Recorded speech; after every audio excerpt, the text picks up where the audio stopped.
नमस्कार, मैं हूं संजय शर्मा। आप देख रहे हैं 4 PM न्यूज नेटवर्क। कौन बनेगा प्रधानमंत्री, ये शो की तरह सवाल खड़ा हुआ है, क्योंकि संघ के अंदर, चंद्रबाबू नायडू के अंदर, नीतीश के अंदर चल क्या रहा है, इसकी पड़ताल अलग अलग चल रही है। कौन कौन सा मंत्रालय मांगेगा, कौन विभाग मांगेगा, कौन शर्तें लगाएगा, क्या डील होगी, इस पे पूरे देश की निगाह है। मोदी पहली बार ऐसा किसी का प्रेशर सामना करेंगे, और वो दोनों नेता वो हैं जिन्होंने एक जमाने में मोदी का बहुत विरोध किया था। तो देखने वाली बात हो कि मोदी का रिएक्शन क्या होगा। मैं अभय दुबे जी से सारे सवाल पूछूंगा कि संघ क्या करेगा, नीतीश बाबू क्या करेंगे, चंद बाबू क्या करेंगे। अभय दुबे के संग बहुत अच्छी बातचीत होगी, लेकिन उससे पहले आपका शुक्रिया। चुनाव के दौर में पूरे देश में सबसे ज्यादा 4PM देखा गया। सोशल ब्लेड पे जो साइट्स पे आता है, उसमें ये आप आंकड़े खुद देखेंगे तो देखेंगे कि देश में जितने पॉलिटिकल कमेंटेटर हैं, उसमें सबसे ज्यादा 4PM देखा गया। हम लगातार देश में नंबर 1 बने, और ये इतिहास एक और रचा कि रिजल्ट आने के बाद सिर्फ 36 घंटे में 1 लाख लोगों ने और हम चैनल को सब्सक्राइब कर लिया। पर हमारा रिजल्ट आने से एक दिन पहले 50 लाख हुए थे, और अब रिजल्ट आने के बाद रात तक हमारे 51 लाख सब्सक्राइबर हो गए। आपका ये प्यार मुझे बड़ा अभिभूत कर रहा है, मैं बहुत हृदय से आभारी हूँ। चलते हैं अभय दुबे जी के पास सारी बातें करने के लिए। रिक्वेस्ट है, चैनल को सब्सक्राइब करिएगा, दोस्तों से कहिएगा। ये वो चैनल है जिसने चुनाव में बेखौफ होकर बात की थी, जब एक चैनल इंडिया गठबंधन को उत्तर प्रदेश में 2 सीट दे रहा था 2 महीने पहले। मैंने उसी दिन शो किया था, कहा था कि कहीं चुनाव आते आते ये स्थिति ना हो कि हम ये बात करें कि इंडिया गठबंधन आगे रहेगा या एनडीए आगे रहेगा। क्योंकि मैं लगातार गांव में जाकर रिपोर्टिंग कर रहा था, लोगों से बात कर रहा था। सारी गोदी मीडिया कांग्रेस और सपा के गठबंधन को 2 सीट दे रही थी, और मैं कह रहा था 40 से ज्यादा सीटें आएंगी। सारी चीजें मेरे रिकॉर्ड में मौजूद हैं, गवाह के तौर पे कोई भी वीडियो देख सकते हैं। और मैं देश का इकलौता पत्रकार ऐसा था जो चैनल पे कह रहा था कि समाजवादी पार्टी और कांग्रेस के गठबंधन को 40 से ज्यादा सीटें आ सकती हैं। कोई यकीन नहीं कर रहा था, लेकिन प्रमाण सामने हैं। केवल मेरी बातें सच हुई, और आज चैनल की लोकप्रियता यह है कि हमें 36 घंटे में 1 लाख लोगों ने और सब्सक्राइब किया। ये प्यार बनाए रखिएगा, क्योंकि आपका ये प्यार, ये भरोसा मेरी सबसे बड़ी पूंजी है। मैं इसी भरोसे के चलते पिछली सरकारों से डरा नहीं, मेरे खिलाफ तमाम जांचें हुई, हमले हुए, लेकिन मैं कभी प्रेशर में नहीं आया, क्योंकि आपका प्यार मेरे साथ था। ये बनाए रखिएगा। चलते हैं अभय दुबे जी के पास। चैनल को ज्वाइन कीजिएगा, सब्सक्राइब करिएगा। शुक्रिया, thank you. 4PM news network में स्वागत है अभय दुबे जी आपका। गजब बात चल रही है गोदी मीडिया की, अभी भी बाज नहीं आ रहा। तर्क दे रहा है कि देखिए, बीजेपी अकेले उतने को ले आई जितना इंडिया गठबंधन मिलकर ले आए। प्रधानमंत्री का कल चेहरा तो बड़ा मुरझाया हुआ था जब बीजेपी के ऑफिस में आए। चेहरे की भाव भंगमा जो चेहरा पढ़ सकते हैं, वो बता रहे थे कि हताश है, परेशान है। लेकिन अंजना ओम कश्यप से लेकर रूप तक जितनी गोदी मीडिया है, सबके सब तर्क दे रहे हैं कि आप देखिए, इंडिया गठबंधन तो मिलकर इतना लाया, बीजेपी अकेले मोदी जी के चेहरे पे इतनी ले आई। लेकिन क्या आपको नहीं लगता कि प्रधानमंत्री जो अपने को बायोलॉजिकल नहीं मानते थे, वो मानते थे कि दूसरी दुनिया के आए हैं, बहुत बड़ा डेंट पड़ा है इस चेहरे में। जो ब्रांड मोदी था, बीजेपी जिससे पूरी आश्रित थी, क्या उस पे कहीं बहुत ज्यादा डेंट नहीं है? और ये मीडिया ऐसा कर क्यों रही है? मैं भी सवेरे से ये देख रहा हूँ, कुछ बहसों में मैंने भी भागीदारी की है सुबह से। मैं दो बातें आपके सामने रखूंगा, और दोनों बातें तथ्यपूर्ण है और गंभीर है। पहली बात तो ये है कि 2024 के चुनावों ने ये साबित कर दिया है और दिखा दिया है कि भारतीय जनता पार्टी की असली क्षमता क्या है इस देश में। वो बहुत अच्छा अगर चुनाव लड़े तब भी, और उसे कोई बाहरी कारकों की मदद न मिले तब भी, वो ज्यादा से ज्यादा एक गठजोड़ सरकार ही बना सकती है। अकेले दम पर पूर्ण बहुमत लाना उसके लिए संभव नहीं है। जो अटल बिहारी वाजपेयी के जमाने में भारतीय जनता पार्टी की हैसियत थी, उस हैसियत का नरेंद्र मोदी ने कुछ विस्तार जरूर किया है, लेकिन वो विस्तार अभी इतना नहीं हुआ है कि जब तक के आपके राष्ट्रवाद की कोई लहर आपके पक्ष में न चले, या कोई मौजूदा सरकार के खिलाफ कोई एंटी इनकम्बेंसी न हो, जैसे 2014 में थी, घुसकर मारा, ऐसी 2019 में उन्हें मिल गया फायदा। अगर ये फायदे अगर आपको नहीं मिलेंगे तो आपको अकेले दम पर पूर्ण बहुमत नहीं मिलेगा। इन चुनावों ने सबसे बड़ी, ये पिछले 2 चुनाव अपवाद चुनाव थे, जिनको अंग्रेजी में एबरेशन कहते हैं। ये एबरेशन थे, मतलब जो एक खास परिस्थिति का लाभ मिल गया इन लोगों को, उस परिस्थिति का चूंकि लाभ नहीं मिला, और जैसे ही भारतीय जनता पार्टी को अपने दम पर चुनाव लड़ना पड़ा, तो मतलब ये अपने दम पर बहुमती नहीं है, ये अपने दम पर लड़ा गया चुनाव था भाजपा का, मैं ये कहूंगा। फौरन वो बहुमत से 30 से ज्यादा सीटें कम नीचे आ गई। और ये बहुमत से 30 से ज्यादा सीटें केवल कम नहीं हुई हैं, ये दो, अगर आप 303 जो मिली थी वहां से आप जोड़िए तो ये 63 से ज्यादा सीटें, 64 सीटें ज्यादा कम है इनकी। ये बहुत बड़ी गिरावट है। और अब आप इस गिरावट को एक संदर्भ में देखिए। संदर्भ क्या है कि इनका सत्ता के ऊपर बड़ा जबरदस्त कब्जा था, सारा मीडिया इनके प्रवक्ता के तौर पे काम कर रहा था, सबसे ज्यादा धन इनके पास था, सबसे ज्यादा संसाधन इनके पास थे, सारी सरकारी एजेंसियां इनके पास थी, विपक्ष के नेताओं को इन्होंने जेल में डाल रखा था, पीएमएलए कानून के जरिए किसी बाहर जेल से बाहर निकलने नहीं दे रहे थे। इन तमाम परिस्थितियों के बावजूद भी आप देख सकते हैं कि ये पूरा बहुमत नहीं ला पाए। न केवल बहुमत से ज्यादा इनकी सीटें थी, वो सीटें इनसे छिन गई, बल्कि बहुमत से भी 30 से ज्यादा सीटें छिन गई। ये है भारतीय जनता पार्टी की असली राजनीतिक हैसियत। ये एक बहुत महत्वपूर्ण सवाल है, इसको समझने की जरूरत है। जब तक भाजपा को कुछ विशेष परिस्थितियों का फायदा नहीं मिलेगा, तब तक ये पूर्ण बहुमत नहीं प्राप्त कर सकते, ये मैं कह रहा हूं। चाहे वो नरेंद्र मोदी हो, मोदी मैजिक हो, योगी मैजिक हो, फलाने का मैजिक हो, ढिकाने का मैजिक हो, कितना भी आप प्रचार कर लें, कितना भी पैसा खर्च कर लें, अमित शाह कितनी भी बड़ी बड़ी हाथ हिला हिला के दावेदारियां कर लें, इनको बहुमत नहीं प्राप्त हो सकता। अकेले दम पे बहुमत लाने वाली ये पार्टी है नहीं, बावजूद इसके कि अटल बिहारी वाजपेयी के जमाने से इनका थोड़ा विस्तार हुआ है। ये बात हम लोगों को माननी पड़ेगी, लेकिन ये भी मानना पड़ेगा कि अकेली दम पे ये बहुमत नहीं ला सकते। अब आइए आप दूसरे संदर्भ में आइए। दूसरा संदर्भ ये है कि अब जब ये स्पष्ट बहुमत की सरकार के बजाय गठजोड़ सरकार बनाएंगे, तब इनके जो तमाम मुद्दे हैं उन मुद्दों का क्या होगा, सीए का क्या होगा, ये एक बहुत महत्वपूर्ण सवाल है। जो बहुत सारी चीजें इन्होंने, यूनिफॉर्म सिविल कोड का क्या होगा। पिछली बार इन लोगों ने, चूंकि इनके पास स्पष्ट बहुमत की सरकार थी, इसलिए संघ परिवार के जो आइडियोलॉजिकल मुद्दे थे उनको दबादब ये लोग लागू करने के लिए जा रहे थे। जो मुद्दे उस वक्त, जो चीजें नहीं लागू हो पाई, वो मुद्दे अब हवा में लटके हुए। अटल बिहारी वाजपेयी के जमाने में गठजोड़ चलाने के लिए इनके लिए जरूरी हो गया था अपने आइडियोलॉजिकल मुद्दों को ताक पर रखना। तब तक वो ठंडे बस्ते में आइडियोलॉजिकल मुद्दे सारे पड़े रहे, जब तक उन्हें पूर्ण बहुमत नहीं प्राप्त हुआ। अच्छा, दूसरी बात यह है कि नरेंद्र मोदी को गठजोड़ चलाने का कोई तजुर्बा नहीं है, अमित शाह को गठजोड़ चलाने का कोई तजुर्बा नहीं है।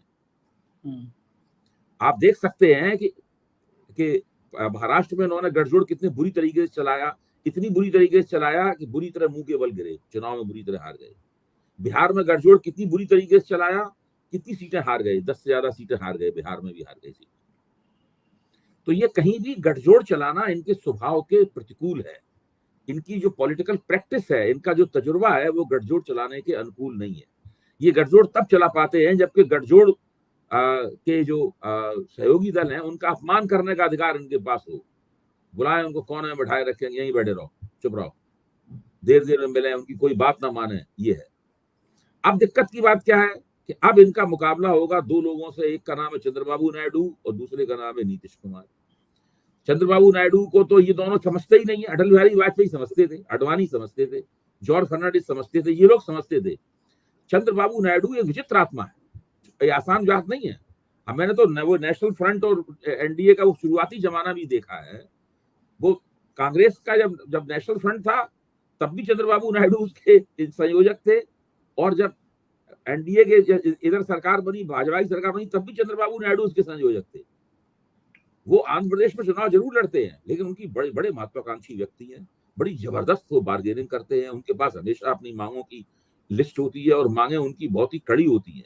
अटल बिहारी वाजपेयी सामने उन्होंने कहा था कि वो हम अपना स्पीकर हमारा बनेगा, और वास्तव में जीएम बालयोगी को स्पीकर बनाना पड़ा उन्हें, जिनको इस व्यक्ति को कोई जानता भी नहीं था। आपको ध्यान होगा, जीएम बालयोगी स्पीकर थे, वो तेलुगु देशम के थे। मैं इस राजनीतिक इतिहास को इसलिए आपके सामने पेश कर रहा हूं क्योंकि आप समझ सकें और हमारे दर्शक समझ सकें 4 PM के कि नरेंद्र मोदी को अब किस चीज का सामना करना है। देखिए, उनके अंदर से अगर एक अटल बिहारी वाजपेयी प्रकट नहीं हुआ, इस बात को मैं बहुत दिनों से कह रहा हूं, तो ये गठजोड़ सरकार बहुत दिन नहीं चल पाएगी। अच्छा, जैसा उन्होंने भाजपा दफ्तर में भाषण दिया है, उससे यही लगता है कि भाई उसी तरीके से विपक्ष का दमन करते रहेंगे, उसी तरीके से सांप्रदायिक राजनीति करते रहेंगे, मुसलमान विरोधी बकवास इनकी चलती रहेगी, ये सब करते रहेंगे ये। अच्छा, अर्थव्यवस्था में कोई दम नहीं है, अर्थव्यवस्था न लोगों को रोजगार दे सकती है, न लोगों की आमदनी बढ़ा सकती है, न महंगाई कर सकती है, कुछ सारी चीज बाजार के हाथ में है और अंतर्राष्ट्रीय वित्तीय पूंजी की शक्तियों के हाथ में है, विश्व व्यापार संगठन के हाथ में है, अंतर्राष्ट्रीय मुद्रा कोष के हाथ में है, विश्व बैंक के हाथ में है। उनके दिए हुए प्रोटोकॉल, उनके द्वारा भेजी गई जो संहिताएं हैं, उन संहिताओं को मानना इन सब लोगों की मजबूरी है। ठीक वो बात कुछ है। नहीं कर सकते। अर्थव्यवस्था में जो एम्प्लॉयमेंट इलास्टिसिटी है वो नेगेटिव है, मतलब वो रोजगार तब देती है जबकि कम से कम एम्प्लॉयमेंट इलास्टिसिटी पॉजिटिव होनी शुरू करती है। जितनी और आगे बढ़ती है उतनी अर्थव्यवस्था में रोजगार देने की क्षमता पैदा होती है, निगेटिव है। तो ऐसी हालत में इनकी गठजोड़ सरकार भी बहुत तेजी के साथ अलोकप्रिय होगी। फिर 3 जुलाई से नई सीआरपीसी, नई दंड संहिता लागू हो जाएगी। इससे बाकायदा पुलिस को अनाप शनाप अधिकार प्राप्त हो जाएंगे और बड़े पैमाने पर साधारण नागरिकों को दिक्कतें होनी शुरू हो जाएंगी। हर कोई उसके लपेटे में आएगा, केवल मुसलमान ही उसके लपेटे में नहीं आएंगे, दलित भी लपेटे में आएंगे, ओबीसी लपेटे में आएंगे, ब्राह्मण ठाकुर बनिए भी लपेटे में आएंगे, अमीर भी लपेटे में आएगा, गरीब भी लपेटे में आएगा। यहाँ तक हो सकता है कि आरएसएस के स्वयंसेवक भी कई पकड़ लिए जाए कई जगहों पर। तो ऐसी स्थिति में जब पुलिस की हाई हैंडेडनेस और पुलिस की ज्यादती शुरू होती है, जब पुलिस अनियंत्रित हो जाती है, तो सबसे ज्यादा लोकप्रिय करती है सरकार को। मैं भविष्यवाणी करता हूं आपके सामने कि अगले 6 महीने से लेके 1 साल में ये सरकार इतनी अलोकप्रिय हो जाएगी कि पत्ता पत्ता बूटा बूटा इस सरकार के खिलाफ बोलने लगेगा। विपक्ष को कुछ करना ही नहीं पड़ेगा, ये अपने आप ही इनका सुपड़ा साफ हो जाएगा। देखिए, ये सब बातें मैं बोल रहा हूँ, इन सब ये सब बातें सुधारना इनके बस की बात नहीं है, क्योंकि ये जो नई अपराध संहिता बनाई है तो उन्होंने खुद ही बनाई है ना। अब इसको लागू करेंगे, 3 तारीख उसके लिए तय है, 3 तारीख को लागू हो जाएगी अपराध संहिता। अर्थव्यवस्था इनके हाथ में है नहीं, वो तो कांग्रेस के जमाने से अंतर्राष्ट्रीय शक्तियों के हाथ में, ग्लोबल ताकतों के हाथ में जा चुकी है। अच्छा भाई जी, ये बताइए मुझे कि एक टाइम वो था जब पास तो कम से कम एक डिजाइन है जो घोषणा पत्र में लिखी हुई है कि वो अर्थव्यवस्था में बड़ी तब्दीलियां करेंगे, इनके पास तो वो डिजाइन है नहीं। जी, मेरा सवाल ये था कि गोदी मीडिया में सुर में क्यों आलाप रही है कि भाई मोदी जी का जादू, कोई नहीं कह रहा कि 63 सीटें कम हो गई, किसी टीवी चैनल पर नहीं हो रहा। सुधीर चौधरी तो रिजल्ट आने के एक दिन पहले बैठ के पूरी मंत्रिमंडल बना रहे थे कि अब मोदी जी अब बदला लेंगे, अब मोदी जी हिसाब बराबर करेंगे। देखिए, मैंने कल भी ये कहा था और मैं पहले भी कह चुका हूँ, वो फिर कहता हूँ, ये एक तरह की पॉलिटिकल ट्रिक है। वो ट्रिक जो है वो उसकी शुरुआत होती है, वो ट्रिक गढ़ी जाती है प्रधानमंत्री दफ्तर में। प्रधानमंत्री दफ्तर ने एक इकोसिस्टम बनाया, उस इकोसिस्टम में प्रधानमंत्री दफ्तर कुछ तर्क डालता है, कुछ आंकड़े फेंकता है, कुछ डेटा फेंकता है, और उस इकोसिस्टम में काम करने वाले जितने पत्रकार और बुद्धिजीवी हैं उसको बार बार बोलते हैं, एम्पलीफाई करते हैं उसको, और उसको एम्पलीफाई करके वो सच को झूठ को सच बनाते हैं और अर्ध सत्य को पूर्ण सत्य बनाते हैं। यही प्रक्रिया पिछले 10 साल से चल रही है। ये उन लोगों ने तुरंत फटाफट रणनीति तैयार की और इकोसिस्टम में उन्होंने फेंका कि हमें तो एनडीए को पूर्ण बहुमत मिल गया है, और उसके बाद दबादब जो है ना सारा का सारा होने लगा। वही बात, सब लोग एक ही बात बोल रहे हैं। क्यों? आप आखिरकार कहीं कोई एक सांचा है, कहीं कोई एक फैक्ट्री है जहां वो बात गढ़ी जाती है, और उस गढ़ने के बाद में सबको सप्लाई कर दी जाती है। सारे के सारे दिमागी दास, मानसिक जो दास हैं, वो उस बात को उठा के बोलने लगते हैं। दिमागी गुलामी है एकदम। मैं आपको यकीन दिलाता हूं, आज भाजपा का सुपड़ा साफ हो जाए और कांग्रेस की सरकार बन जाए, कांग्रेस को पूरा बहुमत मिल जाए, तो ये सब लोग नए मालिक की तलाश करते हुए वहां अपने अपने अपने हुक्म तलाश कर लेंगे, अपनी अपनी कमीजें टांगने का इन्हें मिल जाएगा हुक पूरा, और उनकी दलाली करने लगेंगे। देखिए, गुलामी बड़ी ही सुरक्षित चीज है। एक बार आप गुलामी को स्वीकार कर लें, आपकी सारी समस्याएं हल। कोई रिस्क है ही नहीं, रिस्क तो मालिक का है। आपको तो सेवा करनी है उसकी, उसके आदेश का पालन करना है, सोचना विचारना भी नहीं है। सोचने में हमेशा खतरा होता है। सही बात, अगर आप कोई बात सोचेंगे तो हमेशा रिस्क रहेगा सोचने में। ठीक बात है। तो आप गलत बात सोच सकते हैं, आपको नुकसान हो सकता है। सोचना काम उसका है, नुकसान फायदा उसका है, आपको तो केवल गुलामी करनी है, और टुकड़े जो आपके सामने फेंके गए हैं वो खाने हैं। अब ये टुकड़े बड़े दिलचस्प और रसीले होते हैं, ये अलग बात है। बढ़िया। अबे जी, चंद्रबाबू नायडू के मोदी से रिश्ते बहुत अच्छे रहे नहीं। गुजरात दंगों में उन्होंने इस्तीफा मांगा था, अविश्वास प्रस्ताव ले आए थे। तो अब वो अगर फिर से कहते हैं कि स्पीकर हमारा होगा या वो मानते हैं केवल रक्षा स्पीकर मंत्रालय नहीं, हमारा होगा। मुझे यहाँ तक खबर है वो शिक्षा मंत्रालय भी मांग रहे हैं, जो कि राष्ट्रीय स्वयंसेवक संघ के पास है। वो शिक्षा मंत्रालय, क्योंकि राष्ट्रीय स्वयंसेवक संघ जिस चीज पे एक्सक्लूसिव कब्जा कर रखता है वो शिक्षा वाला का क्षेत्र है। 10 साल से वही कर रहा है, सारे वाइस चांसलर वही नियुक्त करवा रहा है, यहाँ तक के प्राध्यापकों की नियुक्ति भी वही करवा रहा है। तो एक तो उन्होंने जिस बात पे वो बार्गेनिंग शायद करना शुरू कर दिया है उन्होंने या करेंगे, एक तो शिक्षा मंत्रालय मांग रहे हैं, दूसरे स्पीकर की पोस्ट मांग रहे हैं, तीसरे वो दो और बहुत बड़े बड़े मंत्रालय गृह मंत्रालय तो वो नहीं मांग रहे, ना वो रक्षा मंत्रालय मांग रहे हैं, ना वो विदेश मंत्रालय मांग रहे हैं, और शायद उद्योग मंत्रालय मांग रहे हैं। ये सब मंत्रालय वो मांगेंगे। ये सब बहुत बड़ी बड़ी चीजें हैं और ये उधर मोदी को उधर देंगे। अगर मोदी नहीं देंगे तो उनके 16 सांसदों का इनको समर्थन नहीं प्राप्त होगा और वो बार्गेनिंग करने में बहुत कुशल हैं, बहुत हार्ड बार्गेनर हैं। वो आखिर तक जब खीसें निकल जाती हैं आदमी की तब तक वो बार्गेन करते हैं। वो मोदी के दांतों के बीच में से अपने सब चीजें निकाल लेंगे। उधर नीतीश के लिए भी आ रहा है कि वो रेल मंत्रालय, रक्षा मंत्रालय, नीतीश चाहते हैं। बिल्कुल बिल्कुल, नीतीश के यहाँ तो दावा, कम से कम तेलुगु देशम में दावा नहीं किया जा रहा है कि सबसे अच्छे प्रधानमंत्री चंद्रबाबू नायडू होंगे। नीतीश के यहाँ से तो दावे भी उठने लगे हैं कि प्रधानमंत्री पद के लिए सबसे अच्छे उम्मीदवार नीतीश कुमार हैं। भाई नीतीश कुमार की तो अपनी महत्वाकांक्षा बिल्कुल स्पष्ट है। नीतीश कुमार को एक तो अपना रिटायरमेंट पैकेज चाहिए।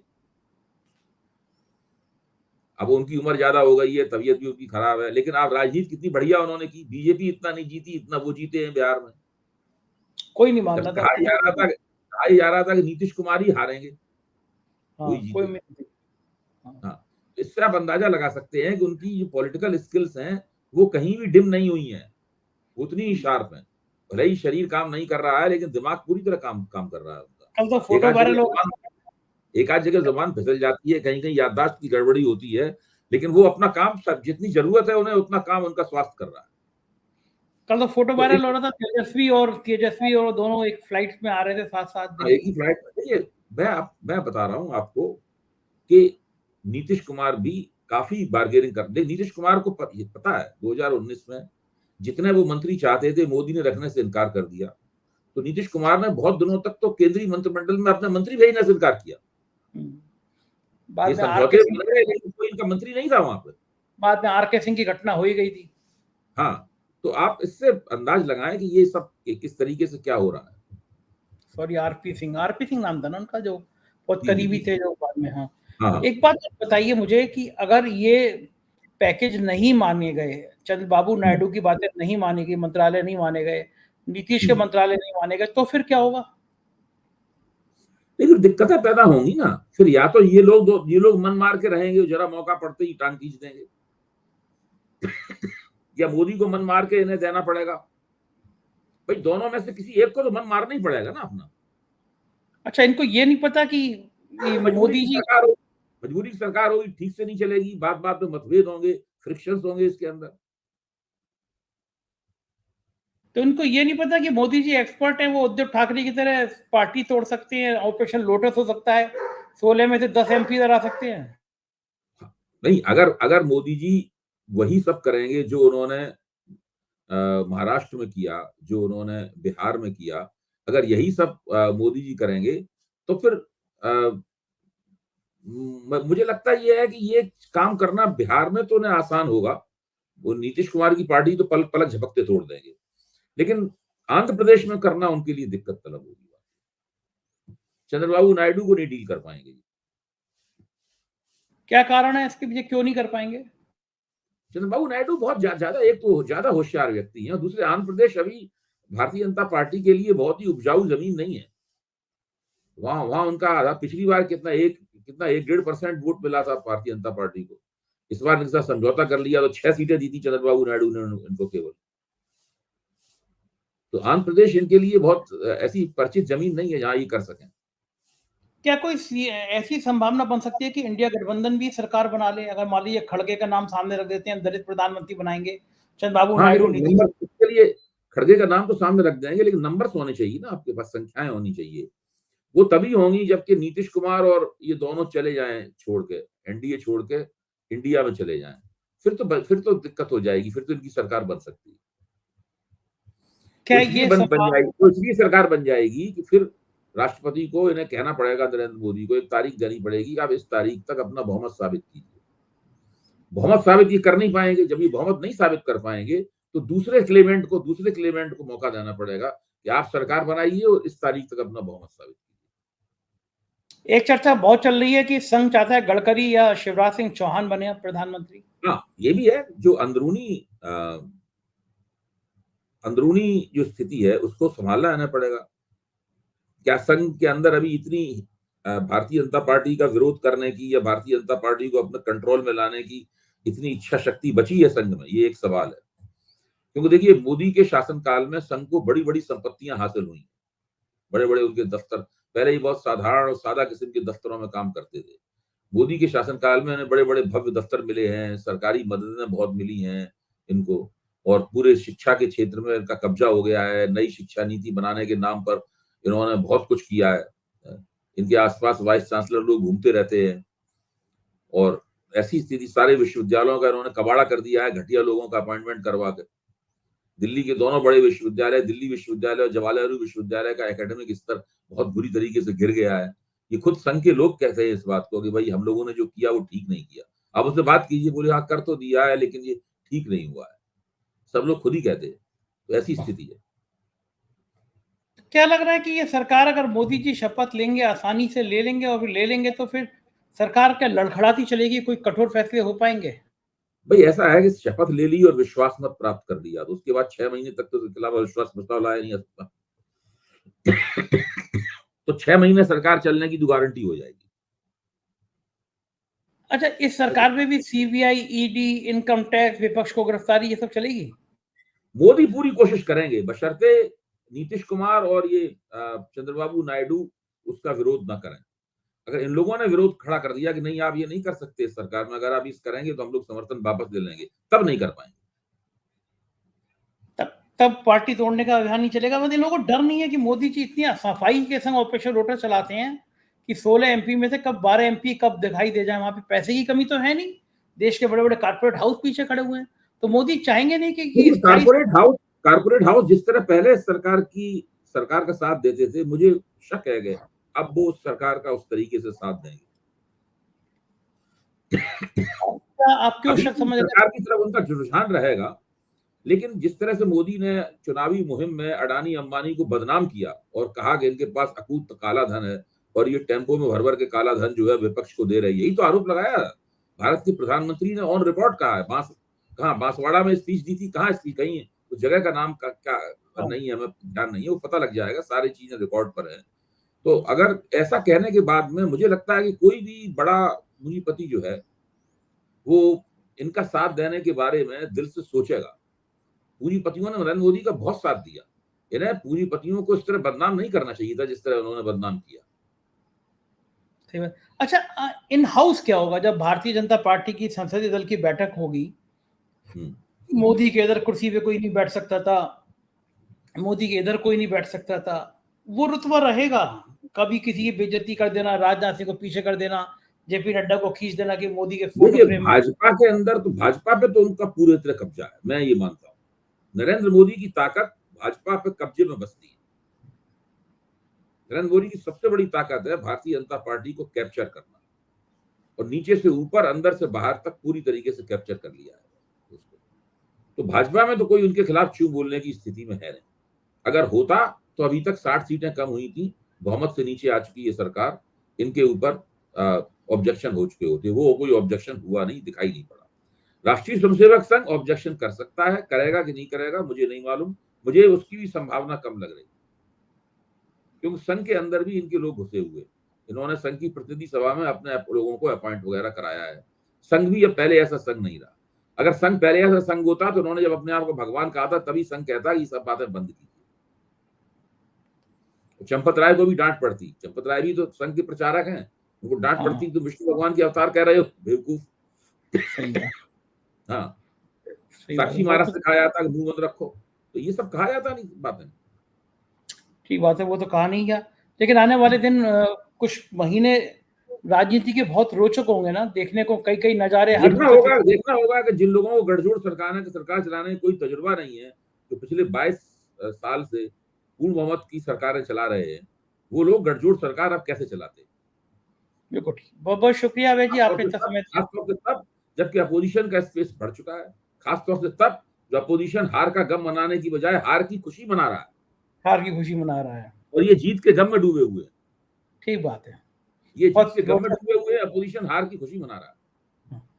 बहुत रोचक होगा। बहुत बहुत शुक्रिया अभय जी, इतना समय देने के लिए धन्यवाद। तो ये थे अभय दुबे जी, आपने पूरी बात सुनी और आपको यकीन होगा कि राजनीति में अभी आने वाले कुछ महीनों में बहुत सारे झटके आने हैं।